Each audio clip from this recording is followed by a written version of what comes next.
Here's how you can turn any clip from this to this in just one click. I love simplicity and convenience when I'm editing videos, and I'm sure you do too. Today I just want to make an easy video about a plugin that I use a lot for both professional client work and also just personal creative work. The plugin's name is called Signal, and this video isn't sponsored by them. I actually reached out to them to see if they had an affiliate program and they didn't respond. So unfortunately, I've been giving them free publicity for a while now, but I just really love the plugin and I really wanted to talk about it. When I wanted to get an old retro VHS style look for specific projects or just B-roll in general, I used to have to go ahead on every shoot, bring an old Sony Handycam or an old retro camcorder, and then re-digitize all of that media, either re-record the tapes or just figure out ways to get the flimsy SD cards back onto my computer. And it was just a hassle. There's no denying that that's the most authentic way to do it, but having to carry extra gear when you're a solo shooter or someone who just like is creating small budget films or even for like YouTube, anytime you have to carry like an extra camera, extra gear, it gets heavy, it's annoying, it's hard to keep track, and it's just not the most ideal situation. The beauty of this plugin is that it can take any footage and turn it into that retro VHS style effect, and you can also adjust the parameters to your liking, and it's super easy to use. Let me stop talking about it. Let me just hop into Premiere Pro and show you exactly how this works. So once you've clicked and dragged this directly onto your clip, this is Premiere Pro, you're gonna notice that already it's taking the shape of an old retro VHS style look. But there's a lot of different adjustable parameters that you can do that can really make this look even cooler, and a lot of different like experimental things you can do with this. So as you can see on the left here, there are a bunch of different parameters that you can click and choose from. Okay, so the first thing I wanted to talk about is there are three types of emulations that you can go through. This is VHS, this is standard play, SP, long play, and extended play. Basically, I always use standard play. Standard play is the most, I guess, high quality, if you can call it high quality. It's the most sort of less blurry, less color distortion, and I would recommend using SP rather than LP or EP. So there are a bunch of different parameters that you can play around with. Let me go ahead and go through some of these just so I can show you like exactly what they do. So first off, random seed. I don't really know exactly if this makes a considerable difference. You can play around with the strength here, but I feel like the larger the amount, sort of the more like lines that you get from this particular effect.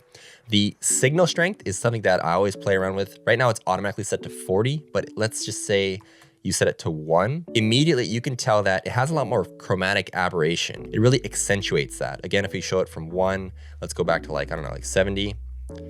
It gets rid of all of that. So typically I find myself playing around with the signal strength. I'll either have it at 40 if I want more of a clean look, and then maybe at 1 if I want that more distortion look. You can play around with it. It looks really cool. The next one is signal amplification, and that gives it a lot of RGB chromatic like aberrations in the color. That's not something that I play around with that much just because it's like too much of a crazy look for me. So I'll keep this usually at a value of 1. Cutoff filter also doesn't change it too much, I find. Luma noise is just exactly what it calls. It's just noise added to your video, and I don't like adding that too much. Same with chroma noise. Chroma noise is kind of like, it gives you that crazy noise, but this time just colored, which I also don't like. So I don't add either of those. Hue noise. Hue noise basically takes your video and changes it to black and white and just keeps your color aberrations, which I also don't like. But if you're looking for that look, then that's a specific way you can turn it black and white right in the actual plugin. Chroma loss basically also desaturates it slightly, and I like to keep that either at 0, or if 0 is too saturated for your liking, then I'll just keep it at the base of 0.24. Sharpen gives it that sort of really VHS style looks. I like to keep that at 2, but you can keep it at 0 if you want it to be more kind of like a little bit more of a softer look. I found that device to device connection kind of just adjusts the slight blurriness of the video. You can go through all these and play around with them. That's the beauty of it. And you can fine tune it exactly to how you want it to be portrayed. That's kind of the boring stuff. This part is where it gets really interesting. So I actually don't like these tape errors that it comes default with. So you can turn those on real easily with here, these tape errors. So that gets rid of that, and that keeps it just all sort of that VHS look. Now there's this crazy thing called destruction button, and destruction button takes all of the highlights basically, I think, and like inverts them. It does really crazy things. You can play around with this for a really stylistic look. And I use it sometimes, but sometimes I don't use it. You can Couple this with turning on and off the luma modulation. Luma modulation adds a lot of cool noise into the highlights of the video, and I really like that look in particular. You can adjust the luma modulation. Again, the frequency will make it look really crazy. You can do different things, like let me turn it the opposite way. It really gives it that crazy look. Phase also gives it some crazy looks in the highlights and the distortions.